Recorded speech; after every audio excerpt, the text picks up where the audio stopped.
Hola a todos.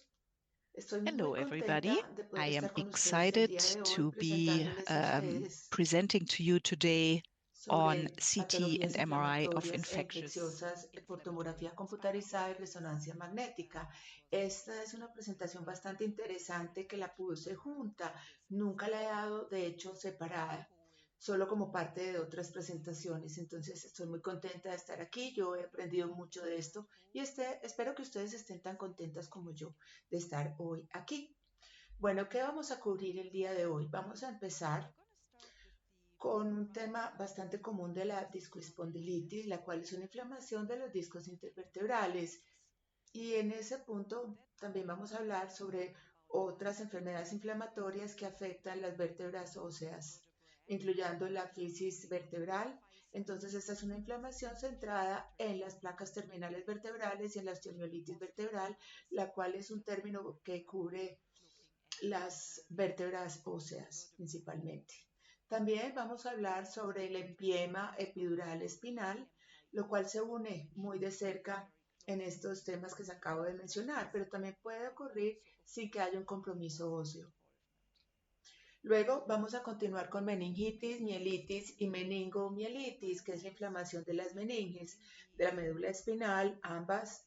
Y esto puede provenir de etiologías infecciosas, pero también hay etiologías no infecciosas para estas. También tengo algunas otras enfermedades al final que me gustaría conversar. Bueno, entonces la discoespondilitis, por definición, es la inflamación de los discos intervertebrales que se pueden extender a las placas terminales y también compromete muchas veces los tejidos circundantes. La infección puede ocurrir por una ruta hematógena, por el torrente sanguíneo, que quizás es la del tipo más frecuente que nosotros vemos y muy común. Ocurre secundario a una infección de tracto urinario y también secundario a una expansión de bacterias a través del torrente sanguíneo que llega a las placas terminales. Pero hay otras infecciones que pueden ser posibles, por ejemplo, una enfermedad dental.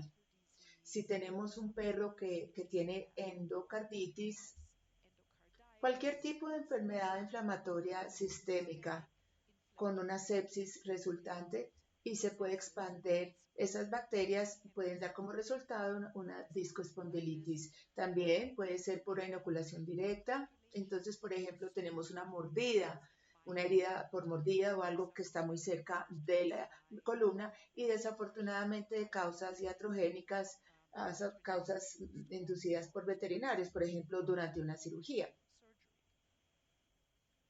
Las etiologías bacterianas también son muy frecuentes, pero las fúngicas, hay enfermedades fúngicas que también pueden afectar los discos intervertebrales y vamos a hablar también sobre estas. Si tenemos infección del disco intervertebral, este tiene la posibilidad de extenderse hacia el canal vertebral y puede causar una meningitis concurrente, entonces una inflamación meningea o un empiema.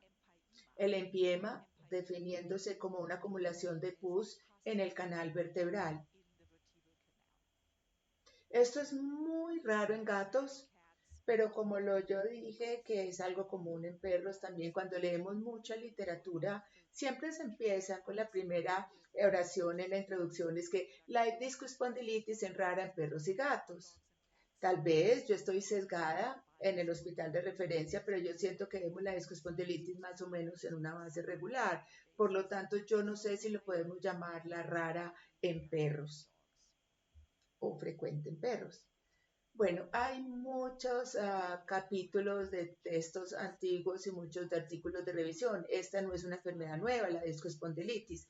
Simplemente yo quería tratarles de mostrar un estudio más reciente de este para mostrarles algunos resultados un poco más recientes. Y este fue un caso muy largo. Vemos el número de autores. Este fue publicado en el 2023. Es un caso de series bastante amplio y tenían casi 400 perros reclutados en este estudio. Era un número muy grande de casos. Como ya se creía antes de que este artículo saliera, los perros machos estaban sobre representados. El sitio más común en casi 100 de los 400 perros fue el disco intervertebral lumbosacro, L7-S1. Muchos de ustedes probablemente han vivido esta experiencia. Muchas de bacterias estaban representadas.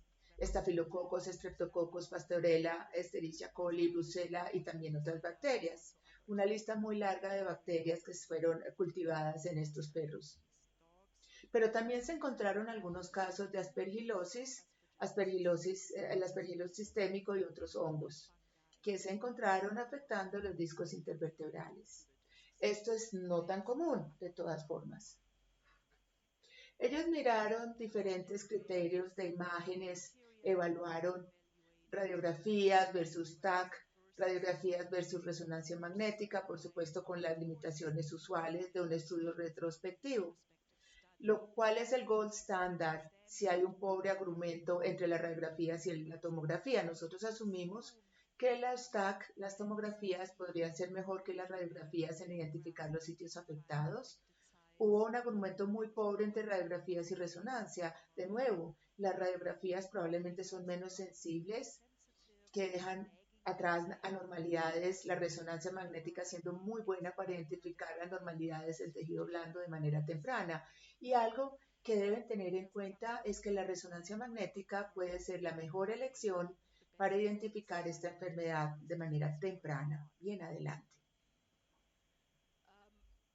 También hubo un muy buen argumento entre las diferentes modalidades de imágenes con respecto a la localización de la enfermedad. En otras palabras, si la radiografía se encuentra en una discoespondilitis en la unión lumbosacra, otras modalidades de imágenes van a estar de acuerdo con esto. Entonces, ¿qué vamos a mirar con una discoespondilitis? Si no tenemos muchas tomografías, si no tomamos muchas resonancias, por lo menos para el TAC, estamos utilizando los mismos criterios que usaríamos para las radiografías. La discoespondilitis tiende a verse muy agresiva en un TAC. Sin embargo, ustedes van a ver una lisis de las placas terminales vertebrales de las vértebras adyacentes, tipos variables. La lisis puede ser focal, multifocal, como en este perro. Pueden ser dependientes de una mineralización crónica de los tejidos circundantes. Si ustedes ofrecen medio de contraste intravenoso, aquí vamos a tener un realce de contraste de los tejidos circundantes. Ustedes van a observar algo de material en el canal vertebral de manera variable. Y con el tiempo, la discoespondilitis cicatrizante, estos cambios pueden como que calmarse de alguna manera por el retraso entre la resolución de la ciencia clínica y la resolución de la mejoría de las anormalidades radiográficas. Pero esto se va a volver una espondilosis, la deformidad se va a desarrollar y al final vamos a tener tal vez fusión de las vértebras adyacentes. Las reconstrucciones sagitales y dorsales son tremendamente útiles para la evaluación y la determinación si algo realmente está afectando y está haciendo una discoespondilitis o es algo más. Si simplemente estamos viendo imágenes transversales donde solo lo vemos, esto puede ser muy difícil de encontrar y de decir si la lesión se extiende en dos vértebras adyacentes o es monostólica. Y por lo tanto, debido a que se ve tan agresiva de lo que se vería en una radiografía, se tiene la tendencia a simplemente saltar a la conclusión de que esto podría ser una neoplasia, mientras que es solamente una discoespondilitis. Entonces ustedes ven estas imágenes reconstruidas que hay lesiones en ambas placas terminales, en el borde tenemos la afectación del disco, en este punto que está más o menos estrecha, tenemos un colapso del espacio intervertebral, hay grado de mineralización en los tejidos blandos circundantes, como ya lo vimos en las imágenes transversales. Entonces, esto es más probablemente algo más subagudo o un proceso de enfermedad crónica, porque estos cambios no se desarrollan de un día para otro. Lo otro que me gustaría resaltar acá es la esclerosis tan marcada de estas vértebras adyacente al área de la lisis, donde tenemos hueso tratando de cicatrizar y forma hueso nuevo. Una normalidad concurrente también son comunes. Es tan importante también mirar completamente el conjunto de imágenes que ustedes tienen disponibles. Esta es una imagen transversal de un perro que tenía discoespondilitis multifocal, con cambios muy agresivos, muy severos, de nuevo, mejor evaluadas en imágenes sagitales para confirmar que es verdaderamente centrado en las placas terminales vertebrales. Vemos que aquí hay un área normal en la cervical, aquí caudal y de luego multifocal en la médula torácica. Otras anormalidades que tiene este perro, Vean qué tan cortas están estas vértebras adyacentes y que se han colapsado un poco entre ellas. Son fracturas patológicas de las vértebras adyacentes que también pueden ocurrir y es importante reconocer que estas dos son dos vértebras separadas, cada una tiene un proceso espinoso. Si uno no presta atención, esto se puede equivocar y verse como una sola vértebra, no lo es, son dos vértebras adyacentes con anormalidades marcadas en la placa terminal. Menos cambios severos, pero aún hay cambios y lisis en la placa en el siguiente espacio, posiblemente en este acá, y luego vemos cambios severos con un colapso marcado de las vértebras adyacentes que se van más caudal. Entonces, como lo dije, esto se puede expandir a otras áreas y este perro en particular se había expandido hacia el esternón y aparentemente se veía muy parecido a las anormalidades que veíamos en la columna con la placa terminal y la irregularidad había una subluxación aquí, lisis extensa y de nuevo como las vértebras, acortamiento de este esternón acá. Adicional a afectar otros huesos, esta enfermedad se puede expandir si afecta la columna torácica hacia las articulaciones vertebrales y puede causar artritis séptica, donde los procesos de enfermedad se pueden extender hacia las costillas y pueden causar inflamación, infección de las cabezas de las costillas y las articulaciones donde las costillas se adhieren con la columna. Esta es una reconstrucción sagital y luego tenemos otra imagen transversal acá. Y de manera interesante, este perro no tenía solamente artritis séptica de las articulaciones vertebrales en la parte del disco espondilitis, pero también en sitios distantes. Podemos ver aquí que aunque esta parte de la vértebra se ve bastante bien, existen cambios en la parte de las articulaciones vertebrales. Entonces, desarrollen el hábito, si están viendo los tacos, resonancias en perros con discoespondilitis, lean la pantalla, miren las otras estructuras óseas, incluyendo las articulaciones para buscar anormalidades concurrentes. Y de luego, una reconstrucción sagital, discúlpenme por el campo tan corto que aquí, fue una tomografía solamente del área de interés y por lo tanto las vértebras están marcadamente cortas, el espacio discal está muy amplio, aquí tenemos una esclerosis marcada de las vértebras remanentes y una deformación de espondilosis. ¿Se había realizado un mielograma? No estoy completamente segura porque yo sospecho de descartar una compresión en el sitio del disco espondilitis y ustedes pueden ver que no hay ninguna evidencia de una compresión de la médula espinal a pesar de la severidad de los cambios. Esta es una resonancia magnética mostrando anormalidades adicionales que pueden ocurrir con la discoespondilitis. Este paciente tiene discoespondilitis, irregularidad de las placas terminales vertebrales. Esta es una imagen de contraste T2 ponderada con supresión de grasa y apreciamos el realce de contraste irregular con la deformación de las discoespondilitis. Las vértebras y las placas terminales están bastante desgastadas y podemos apreciar algún realce dorsal en la columna completamente evaluado y dentro del canal vertebral rastreando a lo largo de las meninges. En el sitio de la discoespondilitis no había solo realce meningeo que se extendía alrededor de la médula espinal, pero también había una lesión en realce de anillo a la derecha de la médula espinal. Y esto es consistente con una acumulación de pus focal del canal vertebral.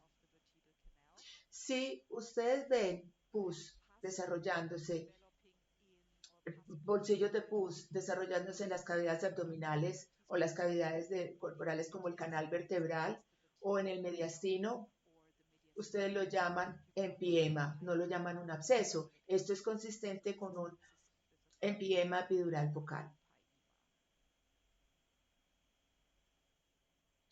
La aspergilosis sistémica, esta es una enfermedad que es relativamente poco frecuente. Debe ser distinguida de la aspergilosis nasal que los perros pueden tener en una infección regional con aspergilos y pueden desarrollar una rinitis. La aspergilosis sistémica es una enfermedad multifocal con una predisposición genética para hembras jóvenes y los pastores alemanes jóvenes. Entonces voy a mostrarles un ejemplo aquí en una pastor alemán hembra de 3 años que tenía lesiones multifocales, no solamente afectando la columna, pero otras estructuras. Esta perra aquí tiene la resonancia magnética acá de una lesión de discoespondilitis muy marcada en la columna lumbar. Podemos mirar en sagital T2 y imágenes de STIR que el disco intervertebral está completamente desfasado. Hay hiperintensidad de las placas terminales vertebrales que están muy irregulares acá y con realce de contraste. El espacio del disco intervertebral está muy difícil de evaluar. Esto está llenado con un material muy anormal.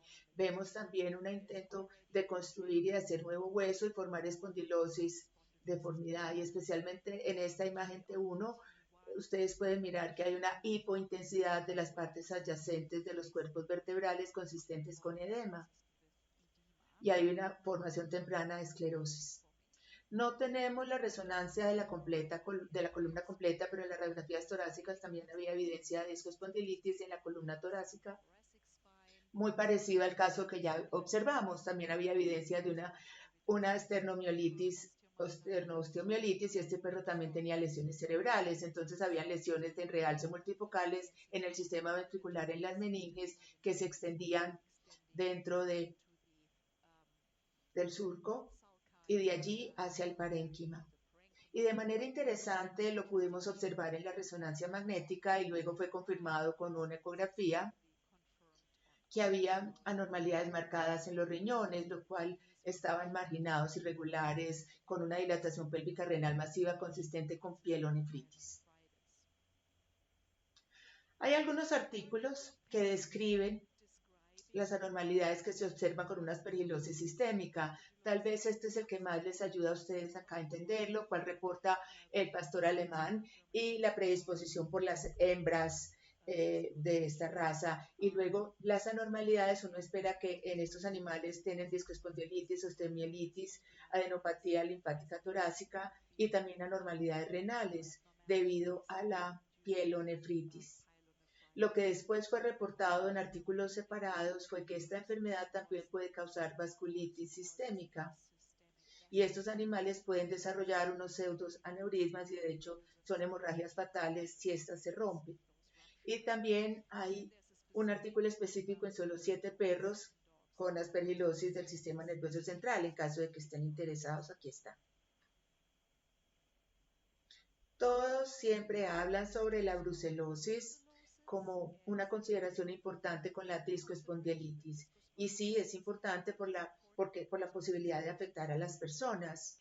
Yo solo he visto 3 o 4 casos en mi vida y para mí, de hecho, esto se ve diferente de otros tipos de casos de discoespondilitis. Les voy a mostrar un ejemplo aquí en una hembra de 4 años de raza mixta diagnosticada con brucelosis y con discoespondilitis. Este perro tenía signos clínicos por 3 años. Tenía dolor en el cuello desde que tenía 1 año de edad, una enfermedad, un proceso bastante crónico. Y la resonancia magnética estaba un poco como abrumadora. En la T2 ponderada sagital y en imágenes de STIR se puede notar que los discos intervertebrales no tienen mucha normalidad con la hiperintensidad, muy poca, todas están muy oscuras. En STIR tenemos unas hiperintensidades afectando las placas terminales vertebrales, pero no tan impresionantes como otros casos de discoespondilitis. Aquí vamos a ver en imágenes T2 ponderadas, se hace aparente que hay una espondilosis multifocal que se está desarrollando en estos sitios.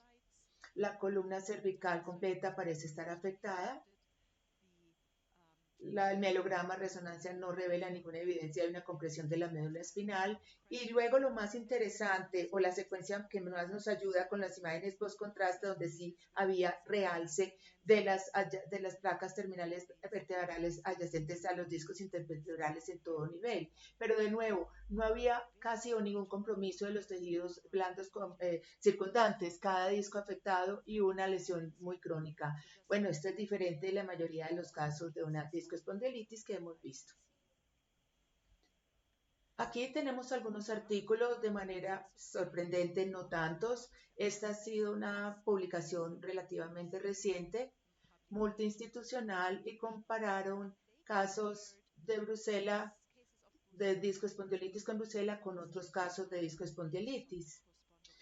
Y Bueno, muchas cosas no fueron diferentes de las poblaciones de los pacientes, pero se encontraron casos con una espondilitis con una media de jóvenes 2,6 años que los control 5,7, no había diferencias entre sexo y raza. Hubo un mayor chance de C2, C5, compromiso C2, C5, como el caso que les mostré, la columna cervical más afectada que en otro tipo de discoespondilitis y mayores probabilidades de un compromiso de múltiples discos y también déficits neurológicos. Entonces, esto no parece causar compresión de la médula espinal. Tampoco encontraron muchas imágenes cruzadas, por lo tanto no se desarrollaron estas diferencias en las apariencias radiográficas de la lesión entre grupos. Y creo que esto podría ser bonito de repetir en algún momento, simplemente hacer esto con resonancia magnética para mirar si, porque me pregunto si podríamos encontrar diferencias con estas otras imágenes. Entonces, este es el tema más importante para discoespondilitis. Continuando con la fisitis vertebral, no tengo tanto que decir y de hecho no tengo tomografía o resonancias magnéticas. Simplemente quiero alertarlos a ustedes con esto que es algo de mi conocimiento. Solo hay un artículo sobre esto en perros y esto va hasta los 90. Por lo tanto, este es un caso, el único buen caso que tengo para presentarles, un boxer viejo que se presentó con dolor en la espalda y en ese punto la vértebra L6 caudal, la placa terminal con patente apariencia estaba amplia, muy diferente de las otras placas terminales vertebrales. Cuando vimos este caso, no estábamos completamente seguros si que era esto, si era trauma, si era una separación traumática o si de hecho era una infección. Pero el perro estaba extremadamente doloroso, tanto de lo que esperábamos con un trauma, y tenía un cultivo positivo para la orina. Luego, 5 semanas después, este perro clínicamente regresó a la normalidad, no doloroso, pero podemos observar que los cambios habían cambiado, habían progresado de cierta manera, había lisis de las facetas, pero también había un poco de formación ósea, nueva formación ósea, y parece ser que la vértebra está marcadamente más corta, entonces ha sobrellevado alguna compresión patológica, alguna fractura por compresión patológica, pero clínicamente este perro regresó a la normalidad. Y luego tenemos la osteomielitis vertebral. De hecho, personalmente yo no tengo un buen ejemplo para mostrarles. ¿Cuándo vemos una osteomielitis vertebral? Es bastante raro, pero un proceso de enfermedad que puede conllevar a algo más frecuente que otro parece ser un material de planta que se ha inhalado y va hacia los bronquios caudales, hacia el espacio retroperitoneal, y esto puede causar miositis de los músculos iliozoas.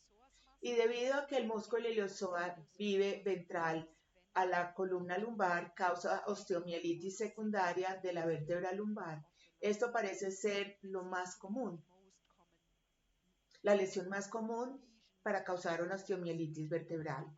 Y aunque yo no tengo unos ejemplos para mostrarles propios en este artículo, ellos sí pueden mostrar anormalidades en la tomografía.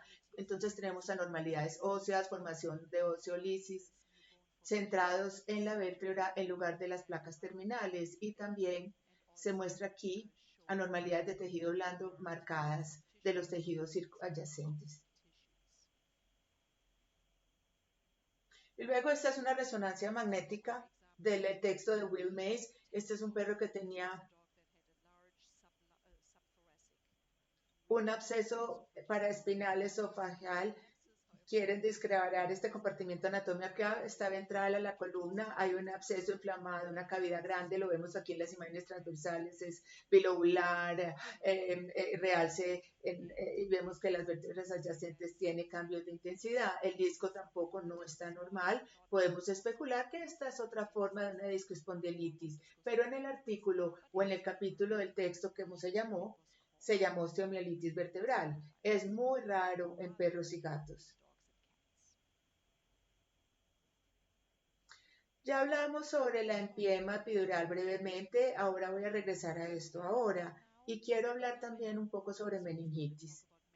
Hay un asterisco que coloco acá porque yo separé la meningomielitis y la meningitis separada para esta presentación, pero debido a que esto puede estar directamente ligado en animales con espondilitis, la osteomielitis vertebral, es muy difícil no hablar de eso en este momento. Entonces este es un gato que tenía una herida de mordida en la base de la cola, muy frecuente, es un problema bastante común. Muy raro es que la infección se extendía hacia el canal vertebral y estaba causando una meningitis extensiva. Podemos ver el realce de contraste a lo largo de toda la longitud de la columna lumbar y luego en imágenes transversales vemos un contraste circunferencial, un realce alrededor de la médula espinal lumbar. Y en el aspecto caudal del canal vertebral, la médula espinal y las raíces nerviosas están bastante estrechas y tenemos un material de realce en el espacio epidural consistente con una formación de un empiema. Este es otro ejemplo muy interesante, es otro gato y es un poco más desafiante porque era un proceso de enfermedad bastante extenso. En T2 sagital y en imágenes de Stevie podemos apreciar cambios en la grasa subcutánea, hiperintensidad en el músculo supraespinal y el material en el canal vertebral. La médula espinal no tiene una forma normal, una apariencia normal. Tenemos un material hiperintenso abnormal adyacente a la médula espinal. En el mielograma por resonancia tenemos una atenuación extensa del espacio subaracnoideo y esto es indicador de tanto material epidural extensivo o una meningitis extensiva o ambas. Y luego tenemos una hiperintensidad paraespinal marcada en las imágenes paraespinales, no en la línea media, pero por fuera de la línea media. Estas son imágenes transversales en el sitio de la lesión máxima, en la columna torácica. Vemos que la médula espinal está un poco triangular acá. Podemos ver material anormal en el aspecto izquierdo del canal vertebral, ocupando más o menos 50% del área transversal del canal. Este material está separado de la médula espinal por un margen hipointenso en imágenes ponderadas en T2 estrella. Se consideró hemorragia como un diferencial, pero los empiemas y los abscesos tienden a tener artefactos de susceptibilidad en sus cápsulas. Entonces esto fue considerado más probable y de nuevo teníamos cambios musculares paraespinales. Este fue otro caso donde, aunque no teníamos historia de trauma, estaba la sospecha de un trauma penetrante focal había ocurrido y resultó como una infección de la musculatura paraespinal y luego una extensión secundaria de expansión hacia el canal vertebral. Estas son imágenes sagitales en ese mismo gato, unas imágenes transversales, había realce de contraste extensivo, no solamente en el canal vertebral siguiendo las meninges, pero también en la musculatura paraespinal. Y también en las imágenes transversales vemos las imágenes pre versus post contrastes que tenemos este realce aquí del material compresivo extradural y un realce marcado de la musculatura paraespinal. Aquí tengo algunas referencias para ustedes, si están interesados.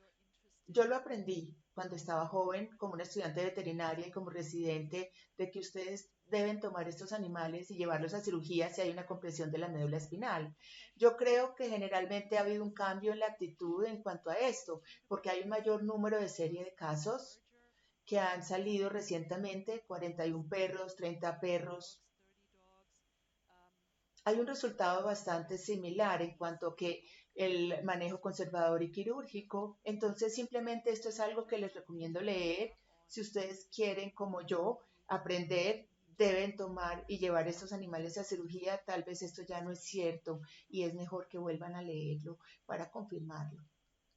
Entonces, esto completa la sección sobre anormalidades óseas y bolsillos de pus en el canal vertebral. Ahora vamos a mover al manejo y al tema de meningomielitis. Entonces, esta es la inflamación limitada al canal vertebral. Entonces eso se define como, como una inflamación del parénquima de la médula espinal a las meninges circundantes, raro en perros. Nuevamente siguiendo la literatura, yo les coloco un signo de interrogación aquí, porque de nuevo tal vez estamos sesgados acá porque somos un hospital de enseñanza, vemos esto en una base regular, estoy de acuerdo que es muy raro en gatos, pero hay unas formas inmunomediadas no infecciosas y también hay unos agentes etiológicos reportados en perros que pueden causar esta meningomielitis, virus, bacteria, hongo, riquecia, protozoo, parásitos y raramente algas. La lista de etiologías infecciosas reportadas en gatos es muy corta.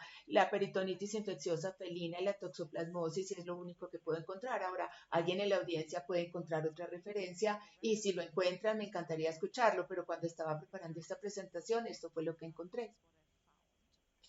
¿Cuáles son algunas características de la resonancia magnética y tomografía? Coloco un asterisco acá porque obviamente la resonancia magnética es mucho mejor para evaluar los tejidos blandos. Para muchas de estas anormalidades ustedes van a encontrar que la resonancia magnética es mejor, aunque en la tomografía se puede ver normal. Les voy a mostrar, aunque en algunas características de tomografía pueden encontrar cosas interesantes. En la resonancia podemos encontrar áreas irregulares de hiperintensidad T2 del parénquima de médula espinal, también puede ser hipointensa en imágenes T1 ponderadas precontraste, también en ambas resonancia y tomografías encontrar un realce de contraste variable de las meninges y también en el parénquima de la médula espinal. También se pueden encontrar áreas hiperintensas TIR-T2 en los músculos cervicales paraespinales con frecuencia bilateral pero asimétricos. Y yo sospecho que podría ocurrir en otros músculos del cuerpo también, pero es predominantemente descrito en la región cervical. Y estas áreas pueden tener realce de leve a moderada después de la administración de un medio de contraste. En ese caso podemos también escoger una tomografía, nos va bien. Algo que es bastante importante, la mayoría de las características por imágenes no son específicas para meningomielitis, hay otras condiciones, mielomelasia, mielopatía isquémica, otras condiciones de neoplásicas como un linfoma, un sarcoma histiocítico, neoplasias de células gliales pueden producir cambios parecidos y solo puedo resaltarles que a veces somos muy imprecisos en tratar de hacer un diagnóstico de las lesiones intramedulares con una resonancia magnética y priorizar en nuestros diferenciales, ojo con esto. Bueno, viral, como ya lo dije, esto es en gatos y esto es probablemente relativamente más común que otro tipo de meningomielitis que vemos en otros gatos o perros inclusive. Es importante notar, sin embargo, que los cambios intracraneales en gatos predominan. En hecho, en este artículo sobre 24 gatos con PIF, que creo que es el número de serie de casos más grande describiendo imágenes y hallazgos allí, solo hay algunos otros casos que tenían anormalidades de imágenes neurológicas limitadas a la médula espinal. La mayoría estaban en el cerebro o cerebro y médula espinal. Las anormalidades en la médula podemos ver la patología subyacente, cambios granulomatosos leptomeníngeos y también una mielitis secundaria con vasculitis, entonces esto más o menos unos cambios intramedulares.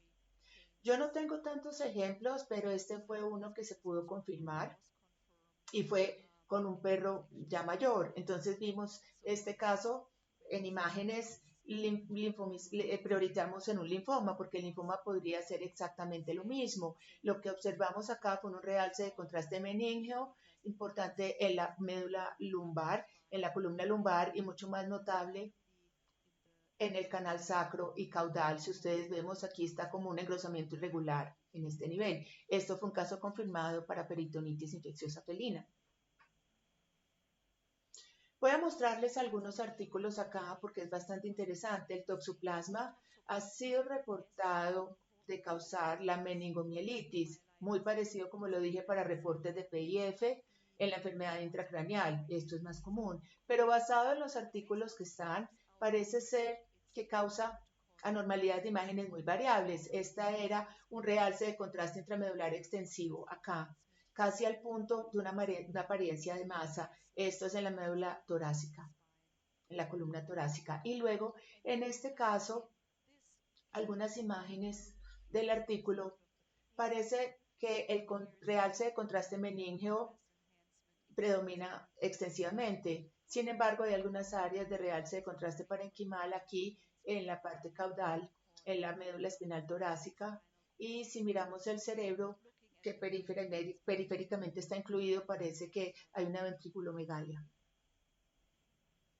Y quiero mostrarles unos casos muy interesantes acá, de una perro de raza mixta, 2 años de edad, que se presentó con una historia de 4 días de una paresis progresiva a parálisis. Desde que estamos hablando de los organismos protozoos en el momento con el toxoplasma, moviéndonos con este estudio de resonancia. En este perro de 2 años habían hiperintensidades intramedulares en 2 niveles, en la columna torácica craneal y en la lumbar, lo cual están fuertemente T2 estrellas hiperintenso en STIR, causando una atenuación circunferencial del espacio subaracnoideo. Y en los post-contraste, por lo menos parte de estas lesiones tenían algo de realce de contraste. Este perro terminó eutanizado y se llevó a necropsia, y esta fue una meningoencefalomielitis de protozoa, y con la necropsia no pudieron decidir incluso qué tipo de enfermedad protozoica era, pero se contempló un sarcoquiste versus toxoplasma versus neospora. Creo que este es el único tipo de meningomielitis protozoica que yo he visto en mi vida, o por lo menos tuve un diagnóstico confirmado. Las enfermedades fúngicas son raras y solo tengo unas imágenes de artículos acá. Tenemos diferentes tipos de organismos fúngicos que pueden afectar la médula espinal.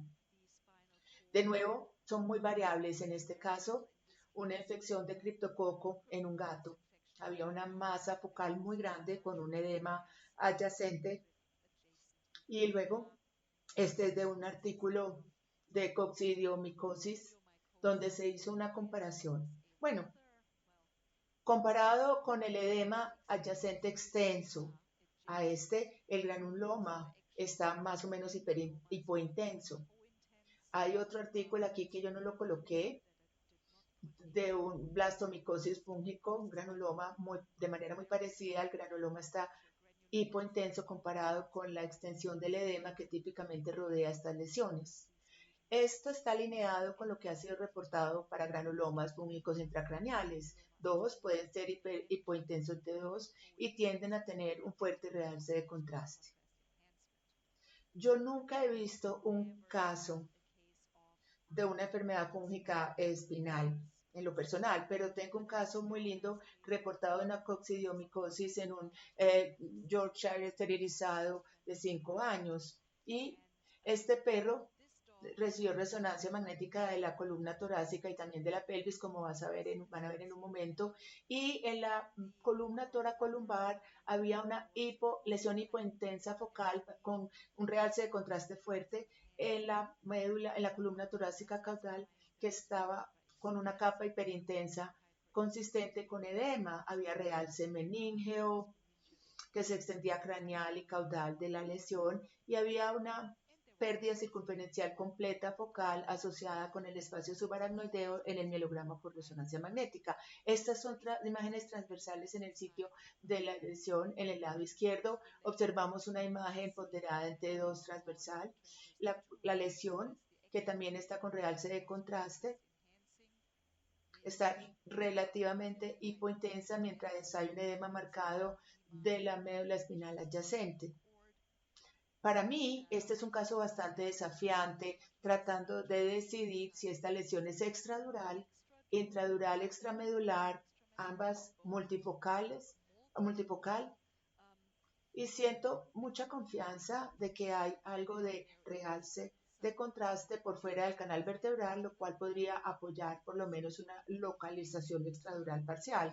Sin embargo, hay un cambio de la médula espinal extenso. El otro hallazgo que nosotros tuvimos en este perro es que esta imagen post-contraste dorsal me confirma la forma de la lesión y me indica que está probablemente extradural, pero se sospecha una extensión extramedular.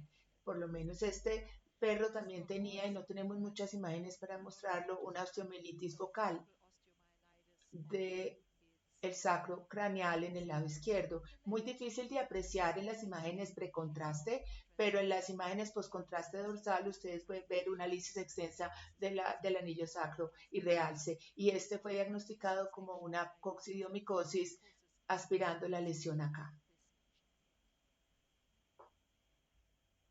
Las enfermedades espinales parasíticas no es algo que yo tampoco he visto y estoy esperando, pero creo que hay algunos organismos parasitarios que pueden tener larvas desarrollándose en el sistema nervioso central, incluyendo en el canal vertebral, y ellas pueden causar hemorragia, lo cual es uno de los indicativos fuertes de una infección parasítica o parasitaria. Si tenemos hemorragia en el canal vertebral, la enfermedad parasitaria siempre va a estar allí en la lista. Entonces, esta es una serie de casos en 4 perros. De nuevo, no tengo ejemplos propios y estas imágenes pues no son las mejores, pero creo que ustedes pueden apreciar que hay una hiperintensidad T2 extensa, muy heterogénea en la canal vertebral. Vean la imagen C aquí. Y en las imágenes post-contrastes hay una lesión en masa focal que tiene realce en anillo. Y en la imagen sagital muy parecido. Esto es muy poco específico. Si vemos estas imágenes, ustedes van a inclinarse a pensar si es una neoplasia, si es un empiema focal, y esto fue diagnosticado como una lesión hemorrágica secundaria a una infección por astrongilosis. Angiostrongylus. Hay otro artículo aquí hablando sobre Angiostrongylus en Dinamarca. Ninguno de estos artículos tienen unas buenas T2 estrellas o imágenes ponderadas con susceptibilidad, lo cual podría ser mejor en demostrar la hemorragia. Pero es una limitación de algunos sistemas de resonancia que son más antiguos. Este es un caso mucho más viejo. Pero de nuevo, hay una hiperintensidad no específica en el canal vertebral, el cual parece seguir las meninges, entonces aparentemente estar en una localización extramedular intradural dentro de las capas meníngeas, más o menos hipointensa en esta imagen.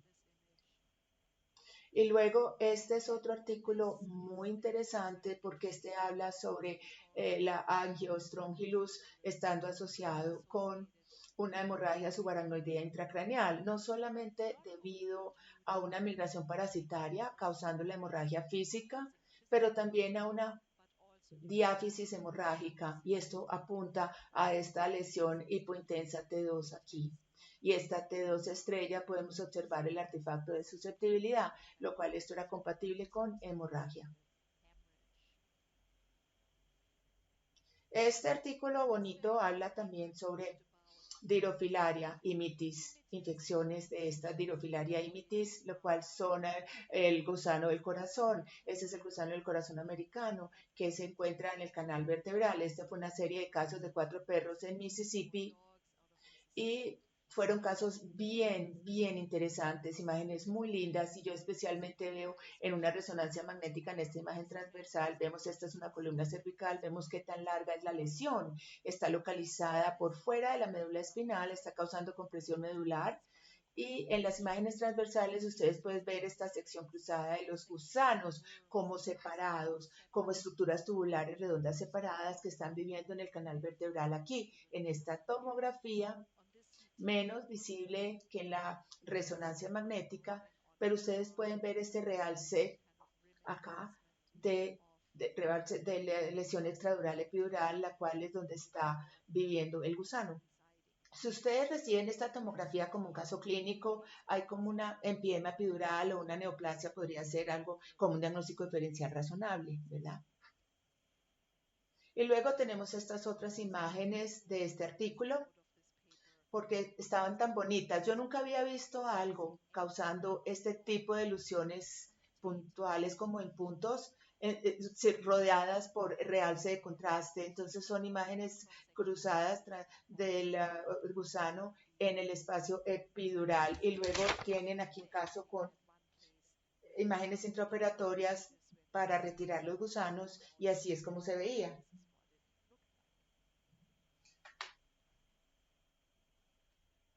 Lo que nos lleva al tema de la meningomielitis no infecciosa. Esto es algo que no conocemos tanto, ¿verdad? Pero por definición, revisando algunos artículos, esto incluye la meningoencefalomielitis granulomatosa. Yo coloqué un asterisco aquí, ya les voy a decir por qué puse el asterisco. Y luego los artículos de revisión que dice que la meningoencefalomielitis piogranulomatosa, yo la coloco en paréntesis porque yo no puedo encontrar ninguna información sobre esta enfermedad. Esto podría ser una inflamación granulomatosa, piogranulomatosa de la médula espinal. Y luego tenemos una meningitis arteritis sensible a esteroides, que ya sabemos mucho, esto es común, es la MERS. Yo coloco un asterisco acá porque, así como para el cerebro, la GME o la meningoencefalitis granulomatosa basada en imágenes, solo lo que podemos decir al respecto es que es multifocal. Por ejemplo, tenemos un realce meningeo en un maltés de 3 años de edad. El diferencial primario es una meningoencefalitis de etiología indeterminada. La prueba de enfermedad infecciosa es negativa. Por lo tanto, la meningoencefalitis granulomatosa es un diagnóstico patológico. En imágenes, nosotros no necesariamente decir si es necrosante de una forma granulomatosa de esta enfermedad. Habiendo dicho esto, en la literatura, los casos de médula espinal que están reportados con MUE, meningoencefalitis, sino exclusivamente la forma granulomatosa de todas maneras. Entonces esto es más o menos en un paciente vivo, a no ser de que se tenga la necropsia en diagnóstico por exclusión. Por lo tanto, si ustedes tienen un paciente basado con una enfermedad inflamatoria, un colgajo, sin ningún agente de enfermedad infecciosa identificado en la prueba y no clasificado como un MERS o una meningomielitis y tampoco no confirmada con ningún otro tipo de diagnóstico, se caracterizan como una meningoencefalomielitis de origen desconocido.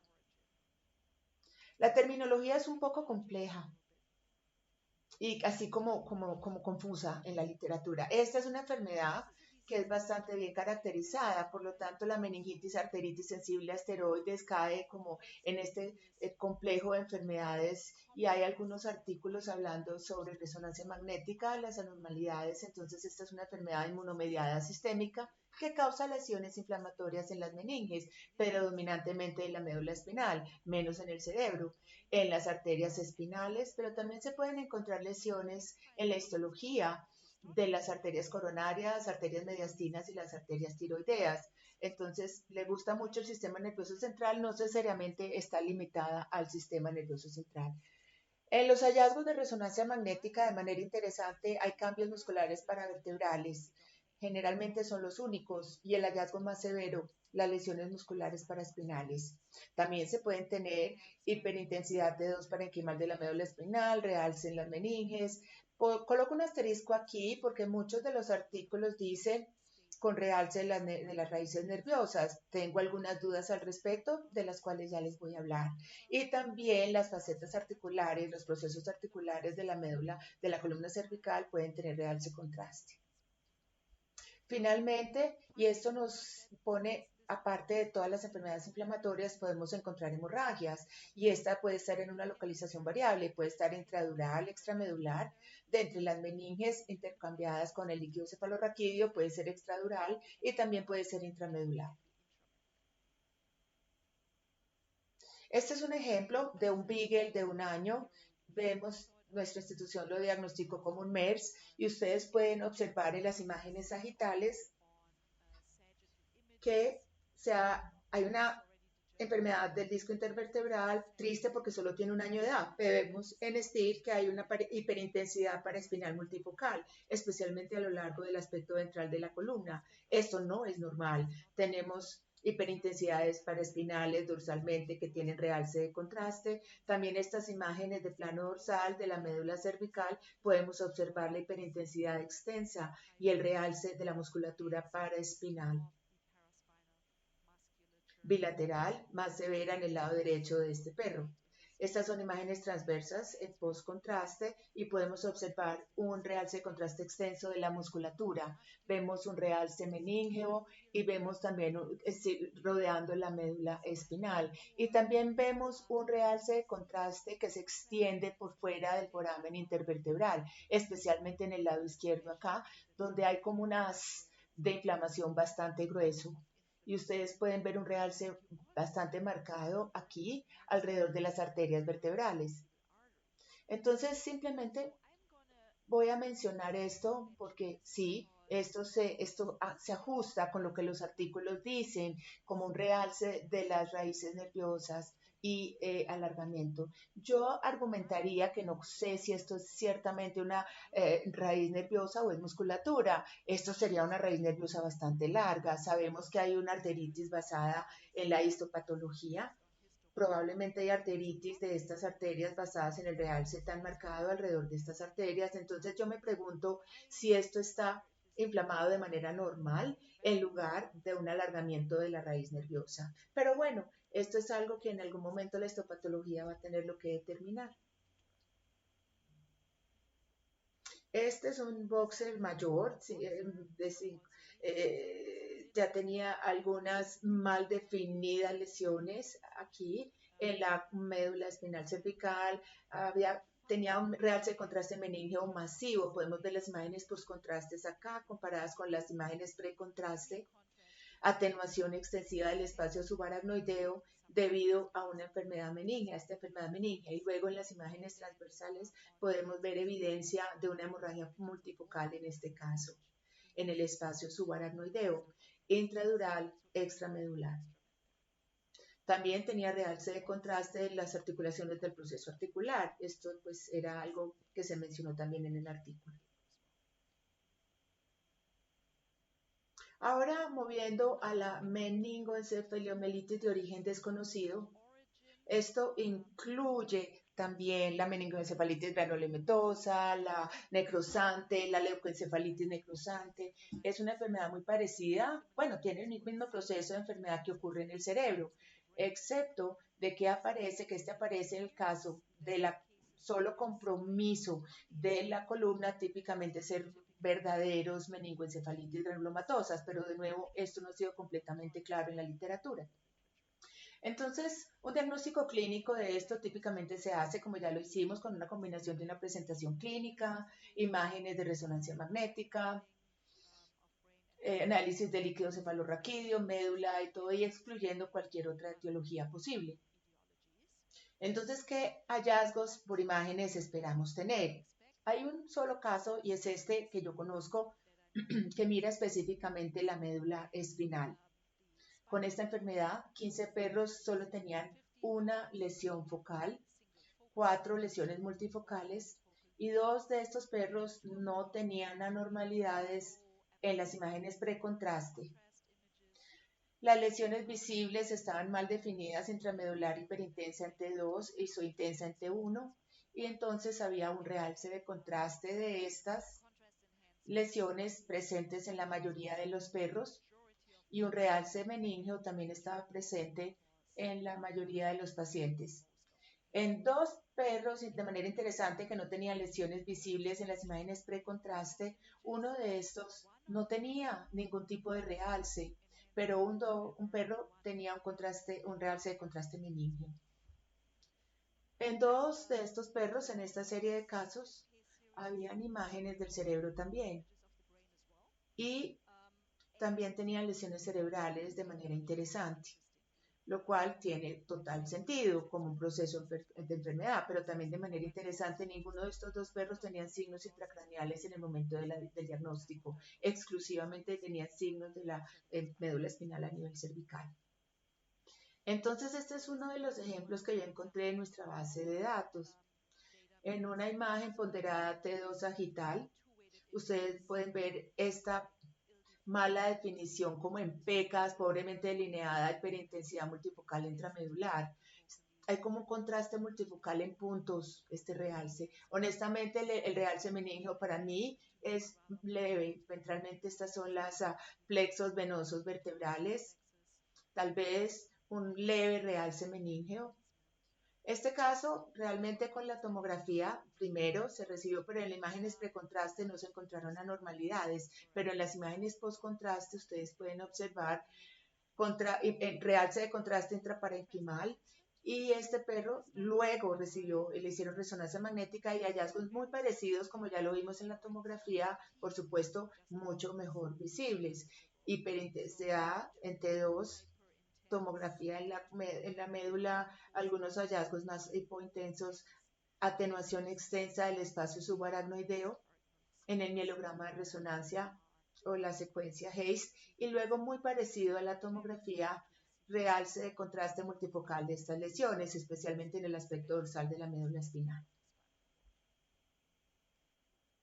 Este fue un caso de una biopsia confirmada de una ME. Este fue el primer caso que yo vi en una resonancia magnética con esta enfermedad, y para mí fue bastante como confuso. Un perro joven, 3 años de edad, y tenía una lesión fusiforme muy grande en el aspecto dorsal de su médula espinal. Era intramedular, lo cual era un poco engañoso de indicar, porque casi que parecía, tenía, tenía como colas durales, y tal vez había como un realce meningeo adyacente a este, pero la mayoría de esta lesión tan grande estaba intramedular y fue una biopsia quirúrgica, por lo tanto esto fue confirmado.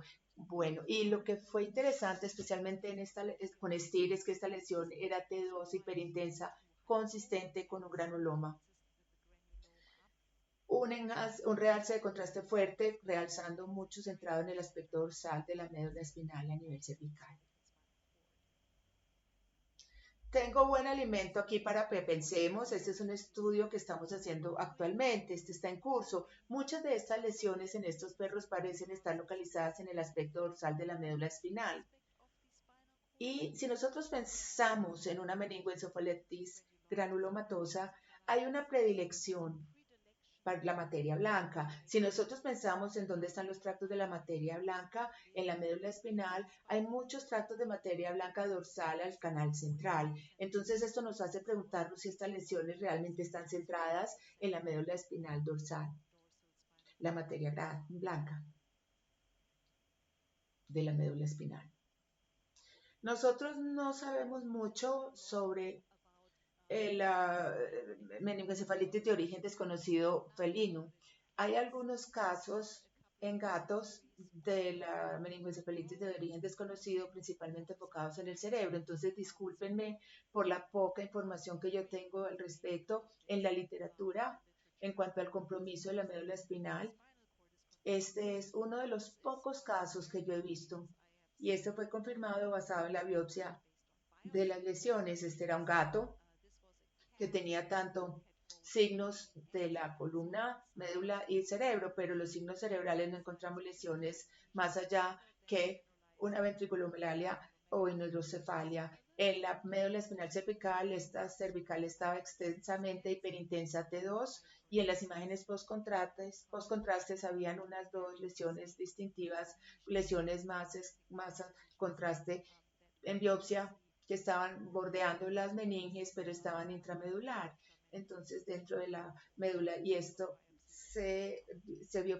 tuvo la biopsia con una confirmación de granulomatosa. Voy a concluir con otras enfermedades inflamatorias que me encontré preparando esta charla. Hay algo que se llama inflamación estéril idiopática de la grasa epidural, lo cual también se puede considerar mencionada como una inflamación piogranulomatosa estéril idiopática. Y para ser claros, yo les hablé antes en paréntesis sobre la meningoencefalitis piogranulomatosa. Esto es diferente. Esto es grasa en el canal vertebral que está inflamada, no en la médula espinal. También tiene el término de una paniculitis estéril. Luego también algunas palabras sobre neuritis y ganglioneuritis. Entonces, la inflamación estéril idiopática de la grasa epidural, hay algunos artículos, en este caso, un solo caso reportado, y aquí tenemos otros Dachshunds miniaturas. Entonces, esta es idiopática, nosotros no sabemos qué ocurre, pero hay una inflamación estéril. No hay bacterias comprometidas en la grasa epidural. Diferentes nombres para esto, y es muy parecido, tal vez idéntico, con una paniculitis estéril canina. lo cual es una enfermedad de la piel y típicamente afecta a los tejidos subcutáneos. Entonces es una inflamación de la grasa. Si ocurre en el canal vertebral, este puede causar déficits neurológicos porque la grasa inflamada va a estar inflamada, puede ser dolorosa y puede tener signos sistémicos de enfermedad porque es una enfermedad inflamatoria. Entonces, estas son imágenes de un artículo. Uno de estos casos reportados, hay cambios musculares paraespinales marcados en este perro y también tenemos como en el canal vertebral tenemos como un realce en el borde del material cerca a la médula espinal que corresponde a una grasa epidural. Esto se ve absolutamente idéntico a un empiema epidural espinal y no hay manera con imágenes de decir que esta sea estéril versus una infección bacteriana. Los hallazgos de imágenes en este perro son absolutamente idénticos a un empiema epidural. Y esto me lleva a mí a pensar en el problema con esta enfermedad. Sí, lo llamamos idiopática, la llamamos estéril. Esto significa que no encontramos bacterias, pero podría ser que las bacterias están allí o hay otros organismos infecciosos que no estamos viendo, absolutamente posible.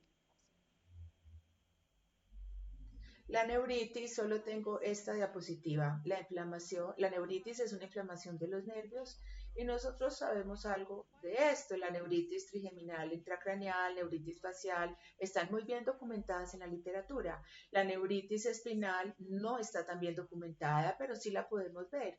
Y la localización más común que yo diría, vamos a ver la neuritis, es con la estenosis lumbosacra degenerativa en la unión lumbosacra. Y solo encontré este caso. Este es uno de nuestros casos que fue publicado en Will Mays, en el texto de Will Mays. Este perro tiene estenosis lumbosacra degenerativa. Vemos aquí una protrusión del disco. Vemos una desviación ventral de la lámina del sacro con estrechamiento del canal vertebral. Esto es una estenosis foraminal. Tenemos esta atrofia muscular. Y luego vemos aquí la raíz nerviosa en el lado izquierdo. Está marcadamente engrosada a medida que sale del canal vertebral. Y con el realce de contraste. Esto muchas veces puede ser errado o confundido con una neoplasia, como un tumor de la vaina. Entonces, por favor, tengan en cuenta esto de que la neuritis va a causar signos muy parecidos como un tumor de la vaina nerviosa. Si ustedes no tienen otras anormalidades que sugieran una neuritis, los tumores de la vaina nerviosa son mucho más comunes, pero especialmente en la unión lumbosacra, si hay una estenosis foraminal y la neuritis por compresión, esta es una secuela de esto. Voy a concluir con una enfermedad bastante curiosa que se llama ganglioneuritis hipertrófica en perros. Hasta donde sé, hay una sola serie de casos con 12 perros reclutados y se presume que no recibieron histopatología en esos casos. Entonces, tienen 12 perros, incluyendo 9 de manera interesante Staffordshire Bull Terriers, y las imágenes, las características fueron consistentes con lo que las personas están reportando como una neuritis hipertrófica, y esto fue lo que se creyó. De manera interesante fueron hallazgos incidentales, pero se consideraron significativamente importantes en 8 basados en las historias neurológicas. Quiero mostrarles un caso, solo he visto algunos, y este era un pug de 10 años con antecedentes de ataxia que se mejoró con tratamiento conservador. Posteriormente se volvió una tetraparesia aguda con incapacidad para caminar y en este pug se le atribuyó los signos neurológicos a una extrusión del disco. Presenta enfermedad del disco intervertebral multifocal, vemos hipointensidad de todos los discos intervertebrales, tenemos hipointensa T2, muchos de estos están protruidos, pero hay una extrusión aquí en el C3, 4, causando una compresión de la médula espinal, hay una hiperintensidad intermedial. Y lo que podemos también observar aquí es una estructura dorsal tan extraña a la médula espinal en C1, T2 y C1 foramen intervertebral. Y luego Esta es la extrusión del disco en imágenes transversales al nivel de la región redonda. Aquí observamos que hay un alargamiento bilateral de la raíz nerviosa simétrica de las dos raíces nerviosas C2 que sale en C1-2 y muy consistente con las imágenes que mostramos en el artículo del que les acabo de hablar.